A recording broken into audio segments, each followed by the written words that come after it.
यश्चिदापो महिना पर्यपश्यत् दक्षं दधाना जनयन्तीर्यज्ञम् यो देवेष्वधिदेव एक आसीत् कस्मै देवाय हविषा विधेमा।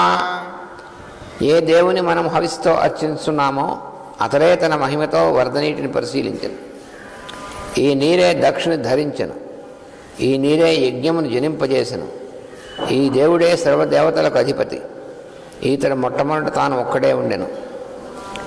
Which god we adore with our oblation, it is he who in his might surveyed the waters, which contain Daksha and which produced Yajna, the cosmic plan or the year. He is the God above all gods, and he existed alone in the beginning.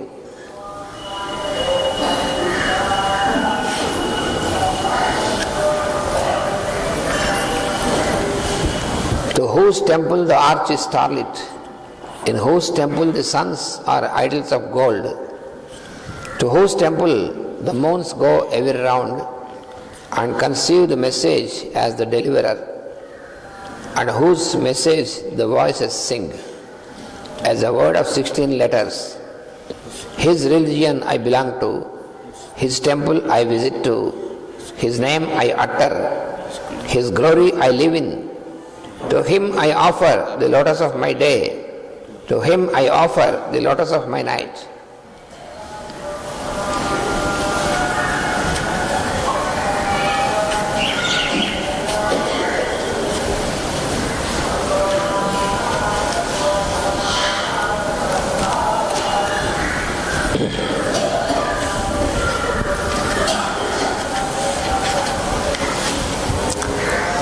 Namaskaram, Master. Namaskaram, Master. Deep, deep. Deep, deep. Axis arranged hours. Axis arranged hours. Higher bridge beginning. Higher bridge beginning. Truth levels. Truth levels. Nil, none, not levels. Nil, none, not levels. Normal temperament. Normal temperament. Time expand. Time expand. Electric hint. Electric hint. Ether workout. Ether workout. Equator equal. Equator equal. Pituitary hint. Pituitary hint. Hidden circumference. Hidden circumference. Sideways. Sideways. Miller Forum Center. Miller Forum Center. Vertical levels. Vertical levels. Meet centers. Meet centers. Namaskaram, Master. See, we to your lotus feet. Comes, Master. See, we to your lotus feet.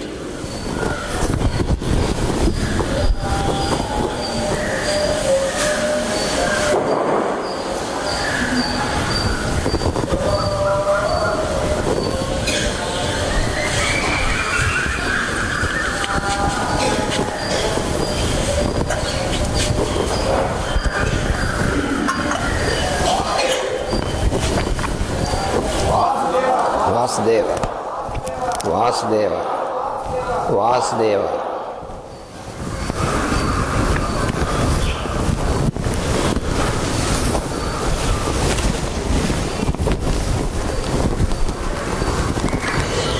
Krishnam Kamalapatraksham Punyasravanakirtanam Vasudevam Jagadyonim नौमि नारायणं हरिं कृष्णाय वासुदेवाय हरये परमात्मने प्रणतक्लेशनाशाय गोविन्दाय नमो नमः।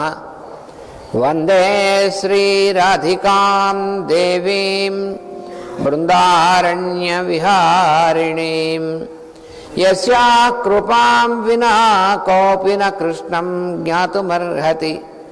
पुञ्जीभूतं प्रेम गोपाङ्गनानां मूर्तिभूतं भागधेयं यदूनाम् एकीभूतं गुप्तवित्तं श्रुतीनां श्यामीभूतं ब्रह्म मे सन्निधत्ताम्।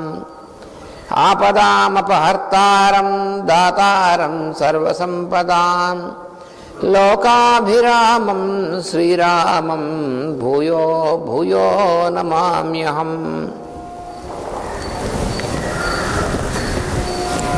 శివీవి యోగమార్గస్య ప్రవక్తారం పరం గురుం గీతాయోగస్య పారజ్ఞం కృష్ణం వందే జగద్గురుం. ఓం అస్మద్గురుభ్యో నమః.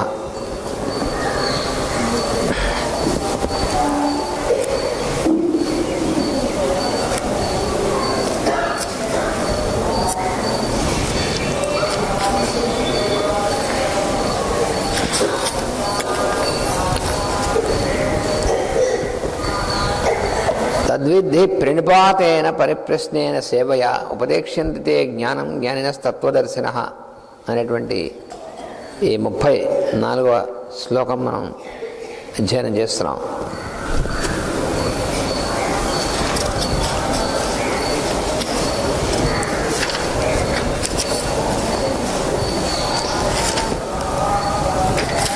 ఈ మనస్సు అనేటువంటిది మేల్కోవడానికి ముందు బాహ్య ప్రపంచంలో ప్రతి వస్తువు అందరూ 2 భాగాలు ఉంటాయి.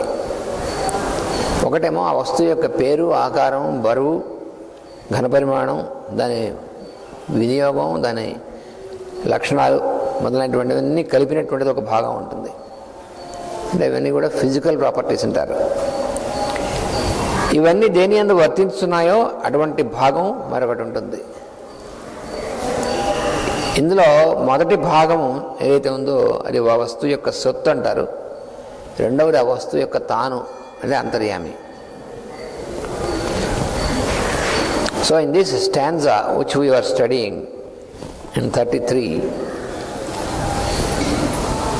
in the outer world there are 2 parts before the mind gets awakened. So the first part of this outer world is about any object. So every object has these 2 parts which are reflected on the mind. One is the physical property of the part, the physical aspect or the form aspect of the part. So that is what we know as the shape, the weight, the volume and the utility and all these properties. All this together constitutes one part, and the other part is that which what we call the I am, in which all these are existing. That is the background. మామూలుగా ఉన్నటువంటి మనస్సు అంటే ప్రజ్ఞేందు మేల్కాంచినటువంటి మనస్సుకి ఈ మొదటి భాగం ఒకటే ఉంటుంది. అంటే మనం ఏదైనా వస్తువును చూసినప్పుడు ఇది గోడ అని అనుకోండి, మన గోడ అంటే అదే స్తంభం అంటే ఇవన్నీ లక్షణాలన్నీ ఉంటాయి. దాని రంగు, దాని రుచి, వాసన, దాని ఘనపరిమాణం ఇవన్నీ కూడా పనిచేస్తుంటాయి.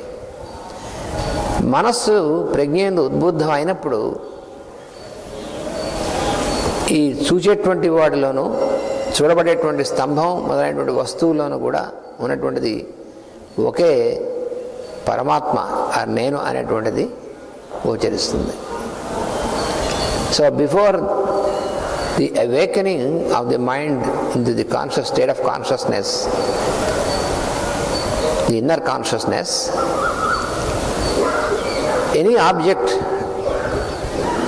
of perception is perceived only according to the first properties, physical properties like volume, weight and all these things, and the name and all this, and our mind reacts to this aspect only. But when the mind is awakened into the inner consciousness, then it makes a conscious contact with the indweller, the I am, in the object, which is the same as it is there in the perceiver. So this makes the difference. So when our mind is awakened into the indweller, the inner consciousness, then it is the true knowledge.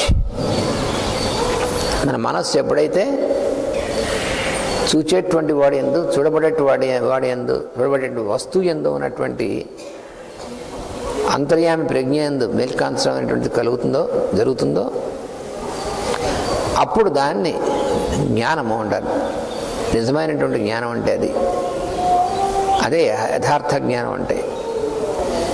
మామూలు దీన్ని శాస్త్ర చర్చలో యథార్థ జ్ఞానం, అయథార్థ జ్ఞానం అని 2 రకాలు చెప్తారు. యథార్థ జ్ఞానం అంటే చూచేటువంటి వాళ్ళు ఏముందో చూడబడేటువంటి వాళ్ళు కూడా అదే ఉంది. ఆ అంతర్యామి యొక్క అనుభూతే యథార్థ జ్ఞానం అంటే. అందువల్ల ఇందులో ఈ శ్లోకంలో ఉపదేక్షంతితే జ్ఞానం,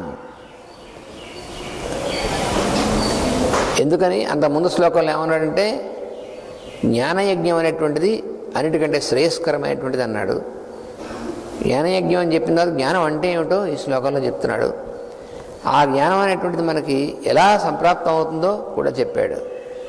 ప్రణిపాతం, పరిప్రశ్న, సేవ అనేటువంటి ఈ 3 ద్వారా మనం జ్ఞాని అనేటువంటి స్థితిలో ఉన్నటువంటి వాని యందు వారిని కనుక మనం సమర్పణ చెంది శరణాగతి చెందినట్లయితే అప్పుడు అటువంటి వారు మనకి జ్ఞానం అనేటువంటిది ఉపదేశిస్తారు. ఆ జ్ఞానం అంటే ఏమిటి? యథార్థ జ్ఞానం అనేటువంటిది అని. So here in this stanza he clearly explains, because in the stanza before he has explained that the yajna made on the intellectual plane or the higher plane is more beneficial or is more higher than the yajna which is on the physical level. But then what is knowledge that is explained here? So the true knowledge is the experience of the indweller, the Lord consciousness. And then that can be possible when we approach such a person who is awakened through surrender and through questioning and through service. Then we will receive this true knowledge through him. It is not from him, but through him.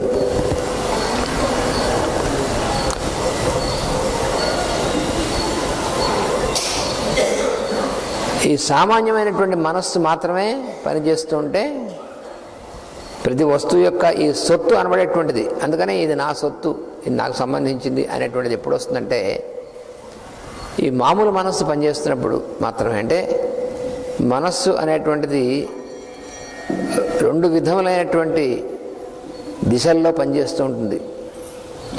ఒకటి బాహ్యమైనటువంటి దిశ, అంటే మన ఇంద్రియములు అనేటువంటివి ఇంద్రియార్థముల వైపు పనిచేస్తున్నప్పుడు ఈ మనస్సు ఈ ఇంద్రియముల ద్వారా ఇంద్రియార్థముల వైపుకి పనిచేయడం అనేటువంటిది ఉన్నప్పుడు దాన్ని బాహ్యమైనటువంటి దిశ అంటారు. అట్లా పనిచేసేది ఒకటి. రెండోది మనస్సు అంతర్ముఖమైనటువంటి దిశగా పనిచేసేటువంటిది ఒకటి. అంటే ఇంద్రియార్థముల వైపు ఇంద్రియముల వైపు కాకుండా బుద్ధి వైపునకు అంతర్యామి వైపునకు పనిచేసేటువంటిది ఒక దిశ. అందుకని సామాన్య మనస్సు అంటే బాహ్యమైనటువంటి ఇంద్రియార్థములు వాటి వైపు పనిచేసేటువంటి మనస్సునే సామాన్య మనస్సు అంటారు. ఆ బాహ్యమైనటువంటి విధంగా పనిచేసేటువంటిది ఆ దిశలో ఉన్నప్పుడు మనస్సు సామాన్య మనస్సుగా ఉన్నప్పుడు వస్తువు వ్యక్తులు ఇవన్నీ కూడా మన సొత్తు అనేటువంటిది పనిచేస్తుంది. అంటే ఇది నాది అనేటువంటి భావం. సొత్తు అంటే అర్థం అది.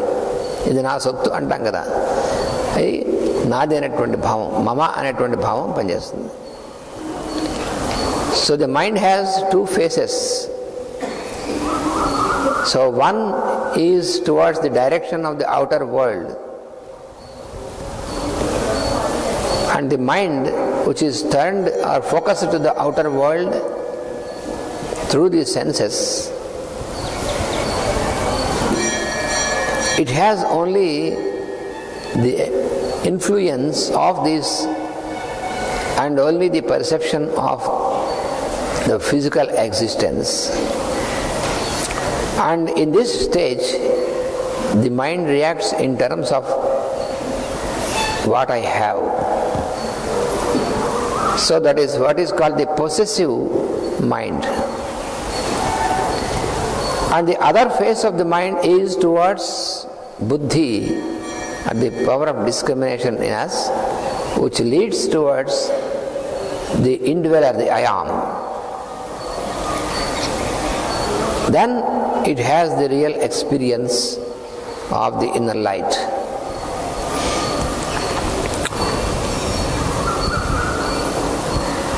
అప్పుడు ఈ తాను అనేటువంటిది గుర్తింపబడినప్పుడు, అంటే అంతర్యామి అనేటువంటి నేను తాను అనబడేటువంటిది గుర్తింపబడినప్పుడు, అప్పుడు ఆ స్థితిలో తెలుసుకున్నటువంటి తాను, తెలియబడుతున్నటువంటి వస్తువులో ఉన్నటువంటి ఒకే వెలుగు, ఒక ఈశ్వరుడు అని ఏదైతే ఉందో ఆ ఈశ్వరుడు యందు మేల్కాంచడం అనేటువంటి జరుగుతుంది. So when the mind is focused towards the inner light, then himself as the perceiver and the object of perception will become one and merged into this indweller whom we call Ishvara, the Lord consciousness. And such a state is called the state of knowledge. జ్ఞానం అంటే అది. దాన్ని దర్శించినటువంటి వారినే తత్వదర్శినులు అంటారు, వారినే జ్ఞానులు అంటారు. జ్ఞానినః తత్వదర్శినః. జ్ఞానులైనటువంటి వారు, తత్వదర్శనం చేసినటువంటి వారు అంటే ఎవరంటే ఈ చూచేటువంటి తాను, చూడబడేటువంటి ఈ ప్రపంచము, ఈ రెండింటి యందు వర్తిస్తున్నటువంటి అంతర్యామి యొక్క దర్శనాన్ని, అనుభూతిని పొందినటువంటి వారినే తత్వదర్శనులు లేక జ్ఞానులు అంటారు. వారు మాత్రమే ఉపదేశం చేయగలరు. ఉపదేక్ష్యంతి తే జ్ఞానం జ్ఞానినః తత్వదర్శినః. ఉపదేశం చేయడం అనేటువంటి సాధ్యం వాళ్ళకే అవుతుంది తప్ప లేకపోతే కాదు. ఎందుకంటే ఎవరైతే ఆ అనుభూతిలో ఉన్నారో వాళ్ళే చూపించగలరు. ఉపదేశం అంటే ఏంటి? దగ్గరగా తీసుకెళ్ళి చూపించడం అని అర్థం. ఉపదేశం అంటే ఆ అంతర్యామి భగవతత్వాన్ని దగ్గరగా తీసుకువెళ్ళి చూపించగలిగినటువంటిది ఎవరు? ఆ అనుభూతిలో ఉన్నటువంటి వారు. అందుకని జ్ఞానినః తత్వదర్శినః ఉపదేక్ష్యంతి తే జ్ఞానం. So those whose consciousness is stabilized, whose perception is stabilized into the one Lord, so he himself as the perceiver and the object of perception in all these things, there is only one thing for him, the Lord consciousness. So when he is stabilized in this Lord consciousness, he has the experience of this, and he is called the man of knowledge. A true knowledge is experienced by him, and only such person can initiate any other person into the right knowledge. That is what is explained in this stanza by the Lord. ఇప్పుడు 35వ శ్లోకంలో ఏమంటున్నారంటే, యజ్ఞాత్వా న పునర్మోహం ఏవం యాస్యసి పాండవ ఏన భూతాన్యశేషేణ ద్రక్ష్యస్యాత్మన్యథో మయి.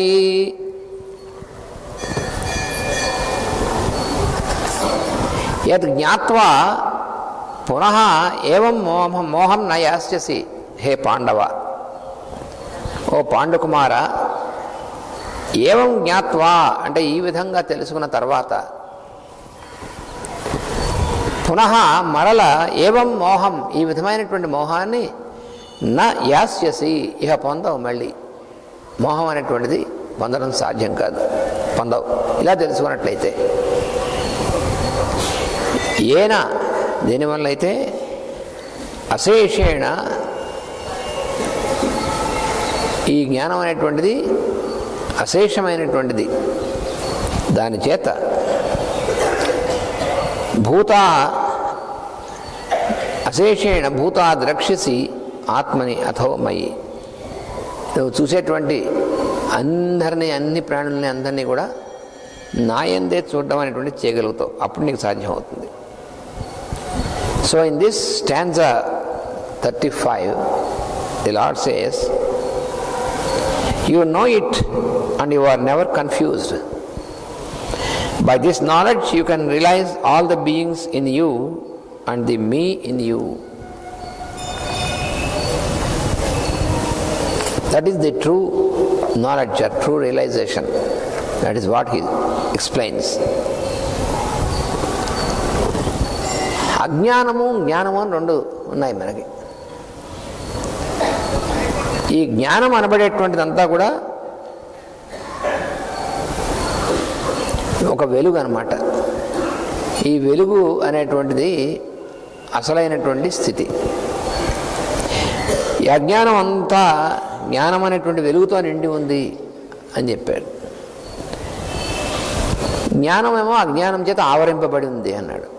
ఈ రెండుకి ఉన్నటువంటి సంబంధం, జ్ఞానము అజ్ఞానం అనేటువంటి దానికి ఉన్నటువంటి సంబంధం ఎటువంటిదంటే, అజ్ఞానం అనేటువంటిది జ్ఞానాన్ని ఆవరించి ఉంది.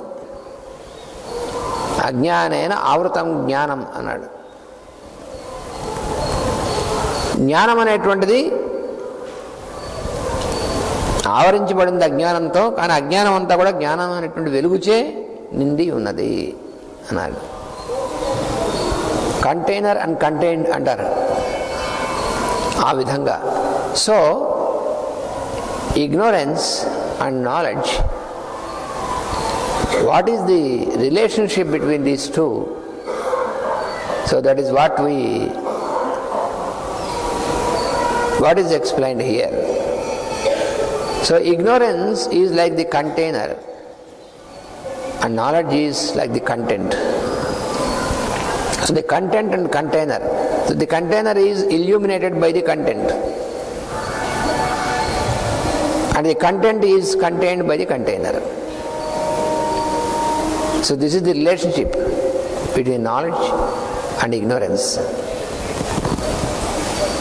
One should not think that why God has created ignorance. He should have created only knowledge. But this is again a mark of ignorance. అజ్ఞానం అనేటువంటిది ఎందుకు ఉండాలండి? అజ్ఞానాన్ని ఎందుకు సృష్టించాడు భగవంతుడు? జ్ఞానం ఒకటే సృష్టించే పోలే, జ్ఞానం ఒకటే ఉండాలి కదా అన్నాడు. విద్య అవిద్య అన్నారు. అవిద్య ఎందుకు? విద్య ఉంటే సరిపోతుంది కదా అని. అవిద్య లేకుండా విద్య ఒకటే ఉంటే అది మనం ఉండం. సృష్టి అనేటువంటిది చరాచరాత్మకమైనటువంటి సృష్టి అనేటువంటిది ఉండదు. అవిద్య విద్య అనేటువంటివి రెండు ఉండాల్సిందే. కంటైనర్ అంది కంటెంట్ అన్నాం. ఈ అవిద్య విద్య అనేటువంటి తెలుసుకోవాలంటే వాడు పరమానంద శిష్యుడు కథను చూసారా? వాడు గురువుగారు వెళ్ళి నెయ్యి పట్టరారా అన్నట్ట.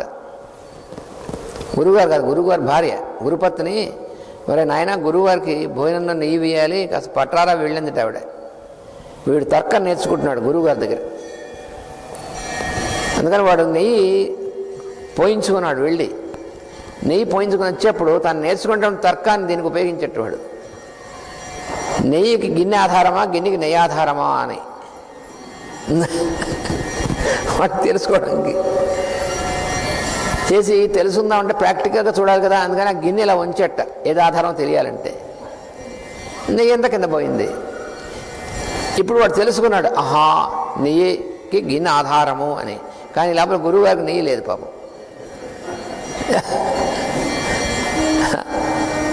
అందువల్ల అజ్ఞానం అనేటువంటిది, జ్ఞానం అనేటువంటిది దాని సంబంధం ఎటువంటిదంటే, అజ్ఞానం ఎందుకు సృష్టించాలి భగవంతుడు? జ్ఞానమే ఉంటే పోలే అంటే అదేమిటిది?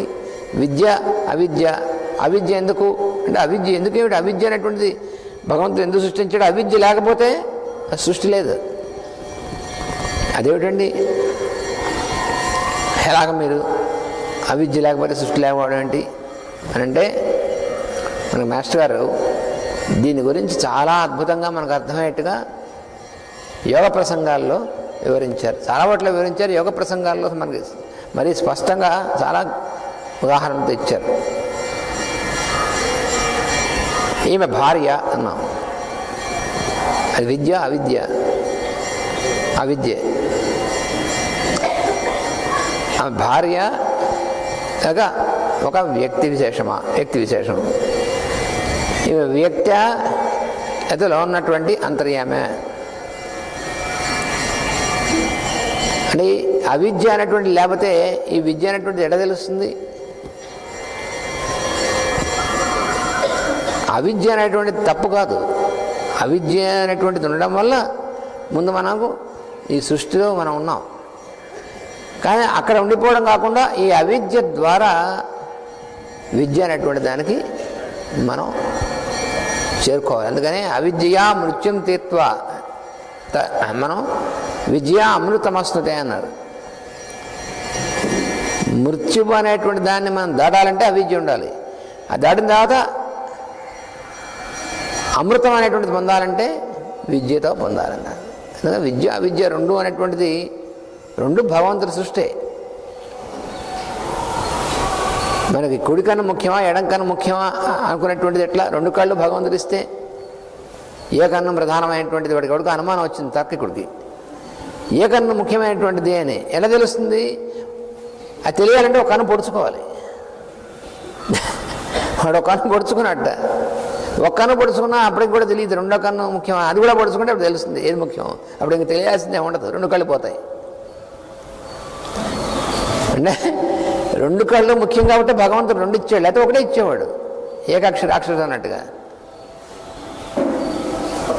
అది వివేకం అనేటువంటిది మనకు పనిచేయాలి. భగవంతుడు ఇచ్చినటువంటిది భగవంతుడికి మనకంటే బాగా తెలిసినటువంటిది గుర్తుండాలి. So why there should be ignorance?